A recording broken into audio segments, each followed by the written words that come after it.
nggak bisa lagi ekspor mentah. Harus menjadi aluminium. Memang ini tahapan-tahapan, nggak ada transisinya, dan harus berani kita mengatakan tidak, seperti pada saat nikel kita bilang tidak. Meskipun kita digugat di WTO, nggak apa-apa. Kan nikel kita, barang-barang kita, mau kita jadikan pabrik di sini, mau kita jadikan barang di sini, hak kita dong. Ya kita hadapi, kalau ada yang menggugat, kita hadapi. Jangan digugat, kita mundur lagi. Nggak akan kesempatan itu datang lagi, peluang itu datang lagi, nggak akan.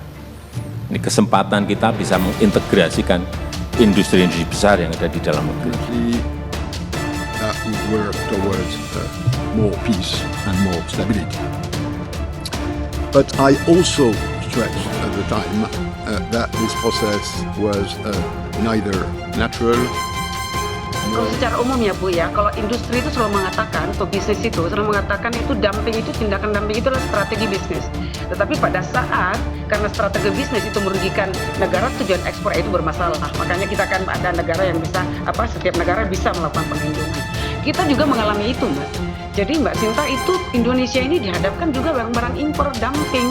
Tadi Pak Fitra sudah mengatakan, misalnya hot roll plate, misalnya kita udah kenakan udah berapa kali itu dan the sunset review. Sekarang kita ada HRC ya, hot roll coil, kemudian high section itu ya, terus kemudian apalagi barang-barang yang baja, itu yang kita masih lanjutkan terus sampai sekarang dengan sunset review, diperpanjang pengenaan biaya masuk anti dumping karena memang terbukti memang ini. Menanggapi dari safeguard tadi, sebenarnya dari penelitian yang kami lakukan untuk safeguard secara umum di Indonesia itu memang menguntungkan laggard firms.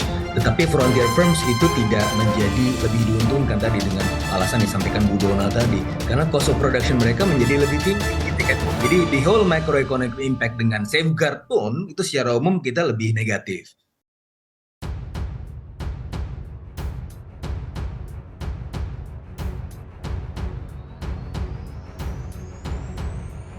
Indonesia saat ini sedang dalam sengketa hukum perdagangan dengan Uni Eropa di Organisasi Perdagangan Dunia, World Trade Organization garing WTO. Gugatan Indonesia ke WTO oleh Uni Eropa itu terjadi atas kebijakan pemerintah Indonesia melarang ekspor biji nikel ke luar negeri.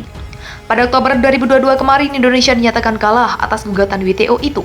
Meskipun kalah, dalam pesan terakhir yang disampaikan oleh Presiden RI Joko Widodo menyebutkan untuk tidak takut dan tidak mundur menghadapi kekalahan gugatan Uni Eropa di WTO. Makanya dia minta kepada Menteri Luar Negeri RU Retno Marsudi untuk melakukan banding hukum atas kekalahan di WTO itu.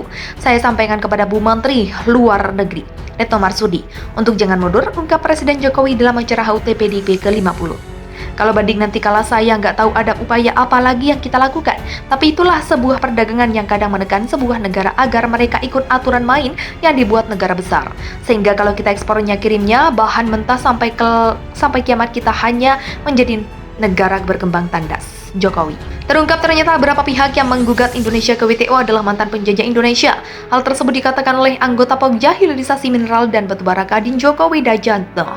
Menurut Joko, anggota Uni Eropa termasuk negara-negara yang pernah menjajaki RI di masa lampau. Oleh sebab itu, sikap yang dilakukan Uni Eropa tersebut hampir mirip seperti apa yang dilakukan VOC di masa lalu. Sekarang di kejadiannya juga berulang lagi, di mana Indonesia diberi anugerah oleh Tuhan melimpahnya nikel di bumi Indonesia, terutama di Sulawesi dan di Maluku Utara, di Papua yang merupakan komoditas yang baik untuk masa depan.